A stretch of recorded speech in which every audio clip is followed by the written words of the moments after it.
So, I made a thing. Yeah, so if you only follow me on here, you might not know that I recently released a 16-minute short film. It's called The Fight. It follows two high school best friends, Cooper and Tyler, who get into a major falling out in front of the entire school, and they're called into their principal's office to explain what happened. And from there on, it takes sort of a Rashomon-style structure where it's exploring in flashbacks what happened through multiple characters' perspectives. So link down in the description to check that out. I think there's a lot of interesting and funny stuff in there, I'd like to think. But for the purposes of this channel, I wanted to explain 5 main things I learned from doing my first real directorial debut short film.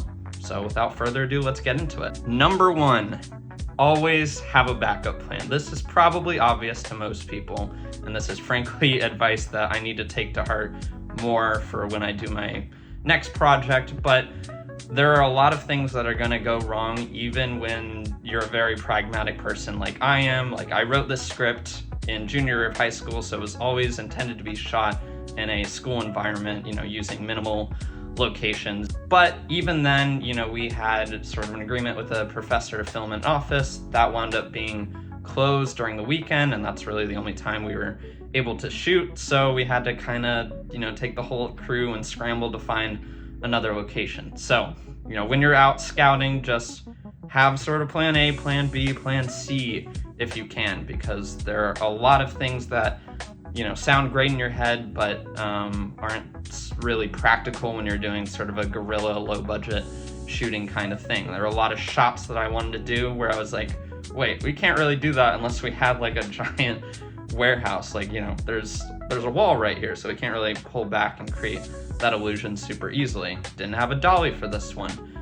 So it's all a learning process, and yeah, it's something to take to heart when you're making your next film. 2, always overestimate the time that shooting is gonna take. You wanna be respectful of your crew's time, but you also have to be realistic of, like, if there's a shot that's really important to me, if we don't get it in 2 hours, like, it's totally, gonna mess up the entire process. Editing's predictably going to take a long time because you are literally shaping the film and it's a lot of detail work, but shooting process is also going to be a little lengthy. Like, for instance, in this film, we had special effects and makeup, a lot of hours in the chair before we actually get out there in the hallway and start shooting.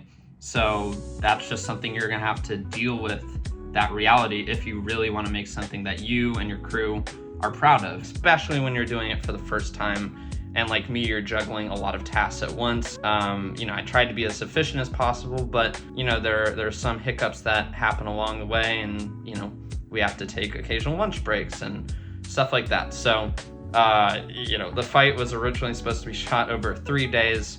So naive. It wound up being 7 days over about a 2-month period of time. So if you notice anyone's hair length is slightly different, that's why. I was particularly lucky to have a cast and crew that were supportive of my vision from the get-go and very understanding and patient when we ran into these occasional roadblocks and when I was screwing up and just trying to figure things out doing this for the first time. That was an extremely positive environment to make a film in. 3, be a leader, but don't be afraid to rely on help. When I first got to Fordham, I made it sort of my goal to participate in clubs so that I could meet people through them. I met a lot of my closest friends and creative collaborators doing musical theater, comedy, filmmaking club, and so a lot of those people that I met, and sort of stayed in discussion with over the years are the ones that were really instrumental to making this film happen. I would say when you're choosing people to be on your crew, for The Fight, we didn't do like a formal audition process. I took interest and I kind of pulled as many people as I could. People keep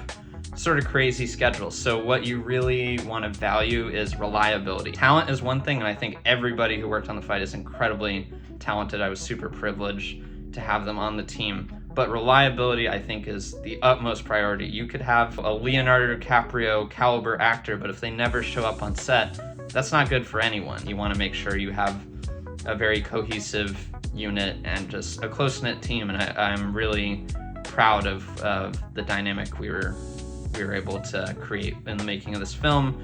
And I don't know what I would do without my brilliant makeup artists in particular. That is an area in which I'm definitely out of my depth. I was doing a lot of everything and I was teaching people how to do certain stuff, but as far as makeup, I just let them do their thing, and I think it turned out great, and it made for some of the most impressive moments in the film that really up the production values. So absolutely rely on and thank and feed your crew. 4, this might be my most controversial piece of advice, but if you really want to make something and it's important to you that it look and sound as good as it can, be willing to spend a little bit of your own money. Now, I'm not saying don't start a GoFundMe and hit up your friends and family a little bit, pull from school resources, obviously do all that.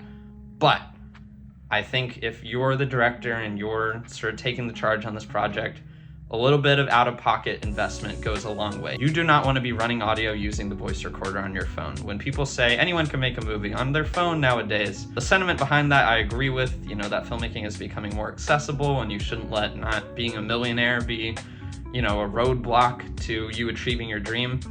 But if you have a little bit of spare income, I spent less than $200 on a good boom mic, and that goes a long way. So definitely be willing to make that investment if it's really important to you. Number 5, and this will contrast slightly with my previous point here, but embrace your limitations. I think the worst thing that a student filmmaker can do is wildly overextend themselves trying to imitate this real Hollywood look, or even on a scripting level, trying to make something overly profound, just imitating things they've heard in other real adult movies. I think that's a mistake. Instead, write something that comes from the heart, that matches you at your current experience level. I think audiences can tell when they're watching a film that isn't ashamed to be what it is, where the cast and crew were clearly having fun making it, joking in between takes. Every step of the way, making the fight, I was very intentional about making a scrappy, funny, awkward high school movie. And I think that's what we as a cast and crew achieved. Even though it's clearly not perfect, I think all the mistakes kind of give it this charm. And I'm really excited to kind of learn from that and step it up in future projects. All right, guys, and that is going to do it for this video. I hope you enjoyed. I hope there was some good advice for you to take away if you're interested in student filmmaking. One last shameless self-plug, please check out The Fight. Link is in the description. Just 16 minutes of your time. Feel free to leave a comment. Let me know what you thought. It's also up on Letterboxd if you want to rate and review it there. And yeah, until next time, it's Ephram Oliver, signing off.